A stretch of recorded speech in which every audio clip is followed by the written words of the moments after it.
radio show, and he was asked if he would still take RG3 over Andrew Luck. It's been a hot topic for many sports analysts since the Luck-Griffin draft. However, Tony Dungy didn't hesitate.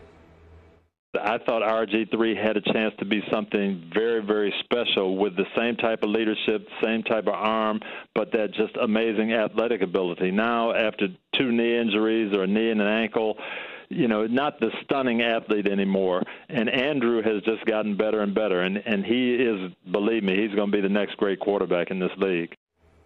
Canton, here we come, Skip Bayless. Do you agree with Tony Dungy? Carrie, Stephen A., when I read this quote last night, I must admit I winced because I knew it was the truth, and the truth hurt.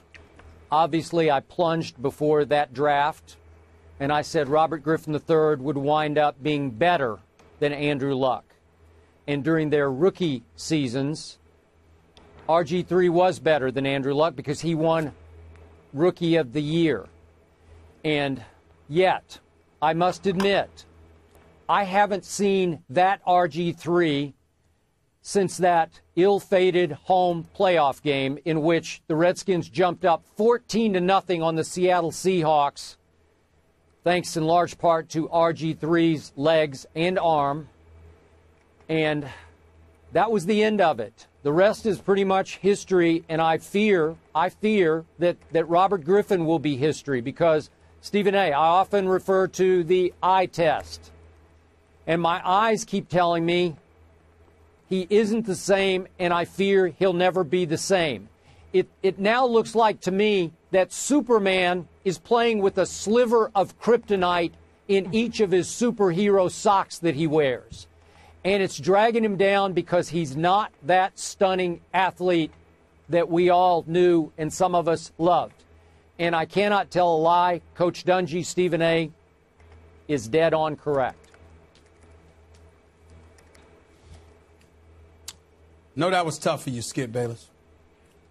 Sorry it had to come to that. But I did tell you before the draft that Andrew Luck should be the #1 overall pick. And I even said to you that RG3 has an upside, a greater upside, arguably at the time. But my issue with RG3 wasn't just about skill. It was primarily about durability. He's obviously an intellectual. RG3 knows the Washington Redskins offense inside and out. He knows what he's doing.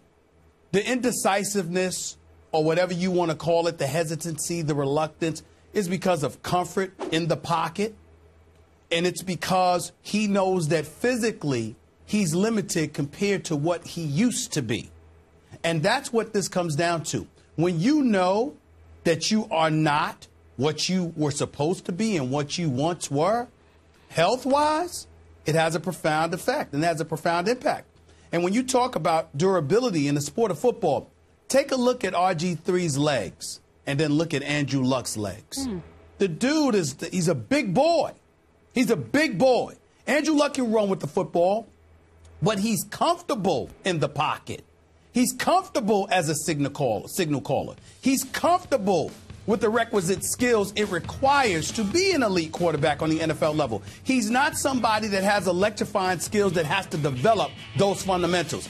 He has those fundamentals. He's developing into a superstar. That's the difference.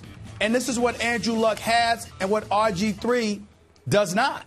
And as a result of it, when you couple that, Skip, with the fact that RG3, and I'm not knocking him for this, we understand that when you're an NFL player, there's a short window of opportunity for you to maximize the opportunities available to you, and you want to make sure you position yourself to get paid, to get recognition, to build your brand, etc. But there is something to be said about the fact that Andrew Luck isn't concerned about any of that. You know why?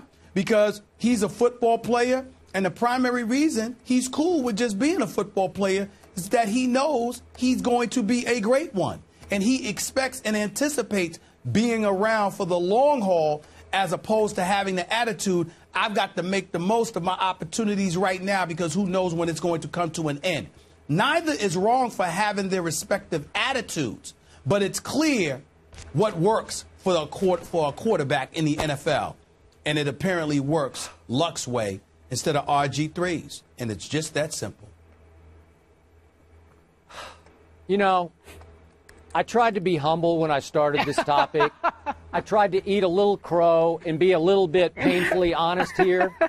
And then you tried to just shame me, and you've ticked me off now. And I'm coming back at you with both barrels. Now, let's start off with the fact that you have once again fallen into the trap that infuriates me. You are prematurely coronating Andrew Luck.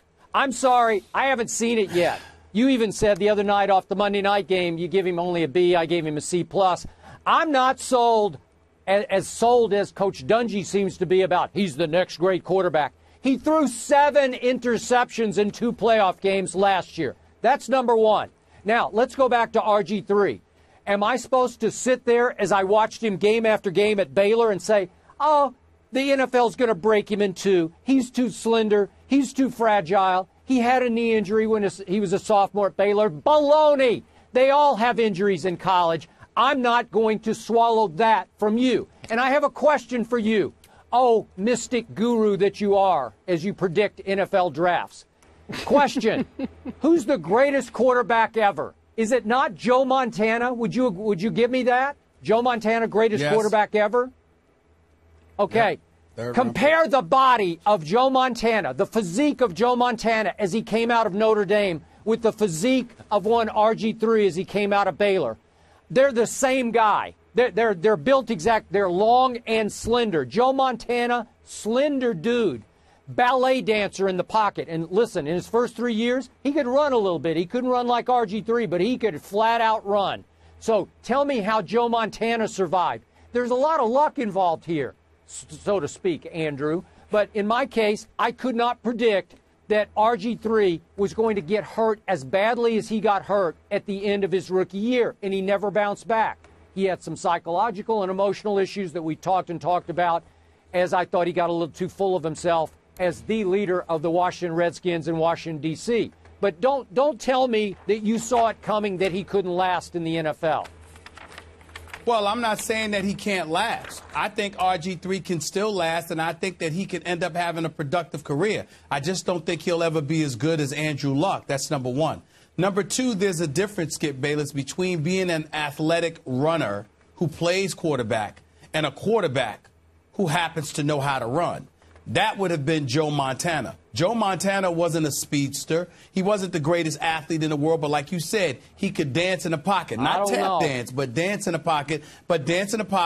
Not to mention the fact that he was never one that was presumably going to go about the business of endangering himself by running the football the way that RG3 does. Number three, you also have to consider this, Skip Bayless.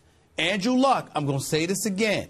Yes. First year, got the numbers right in front of me. Completed just 54% of his passes, 23 touchdowns, 18 interceptions. When RG3 won Rookie of the Year. Year 2, completion percentage goes up by 6 from 54 to 60. Touchdowns stay the same, cuts the interceptions in half. This year, up to 63.6%, 26 touchdowns, 9 interceptions. I'm simply saying with Andrew Luck, who, by the way, was the successor to Peyton Manning. Who was RG3 the successor to? Don't get me started with that. They didn't have a quarterback in Washington. You in Indianapolis, you're succeeding Peyton Manning, regardless of the fact that it was supposed to be a rebuilding year, etc. We all knew the standards that were going to be applied to Andrew Luck coming out of Stanford, being the #1 overall pick, the successor to Peyton Manning, which also facilitated Peyton Manning being let go by Jim Irsay and the Indianapolis coach so he could ultimately move on to Denver. Considering all of that, 2 consecutive 11-5 finishes and postseason berths. Andrew Luck can ball, and you just need to show him the respect he deserves. I understand the 7 interceptions. I understand what you're talking about. You can bring up lows, I can bring up highs. But in the end, his body of work combined with aficionados inside and outside of the NFL talking about the NFL all tell the same story. The dude is big time. He's young, but he's coming. And the expectations are legit because he has earned it. That is Andrew Luck. You cannot deny that.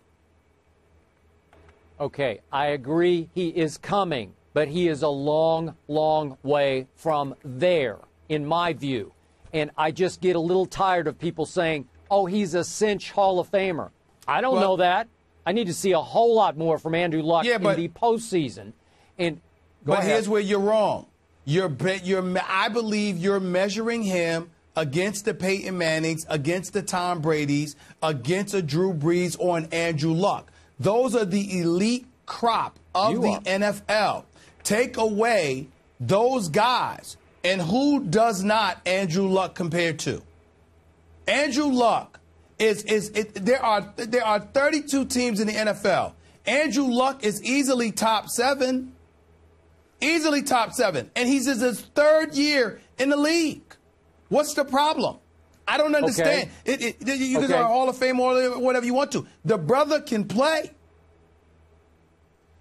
And if the other brother in Washington, D.C. had stayed healthy, I think we would not be having this conversation, because I think the conversation would be focused on how great RG3 is and how he's a cinch Hall of Famer. No, they would be talking about RG3 and comparing him to Andrew Luck. We'd be having conversations comparing the two. It's just that RG3 arguably could be on the upside of that argument instead of the downside right now. But Andrew Luck still would have been conversed about because he is big time. As a young quarterback, a 3rd-year quarterback in the NFL, Andrew Luck can ball. Okay. Just because RG3 would have been better doesn't mean he can't ball. Okay, Carrie, last Let's quick wrap point. it up. Go ahead. Last quick point. Yeah. Are you telling me then you're convinced even now that Indy made the right choice in easing Peyton Manning out the back door to get Andrew Luck and to give him the reins? Yes. Well, I don't. 15 years, I would 15 much to 20 years they would instead have of had, 5. Oh, come on. They would have had a much better shot at winning Super Bowls the last 3 years with Peyton Manning. And I think in the heart of hearts of every Colts fan, they know I'm right about that. All right, so Stephen A., let me just make sure I'm clear about that. Skip said he tried to start the argument using the words humble, and you tried to shame him. Is that correct? He tried to be humble. Did you see that? Say I tried to. All I tried to do was point out facts, because we know that Skip Bayless ignores them when he wants to make an argument. He only picks the facts he wants to pick. He ignores the rest. Skip. Next topic. He doesn't believe you. Gentlemen, we're going to leave it here.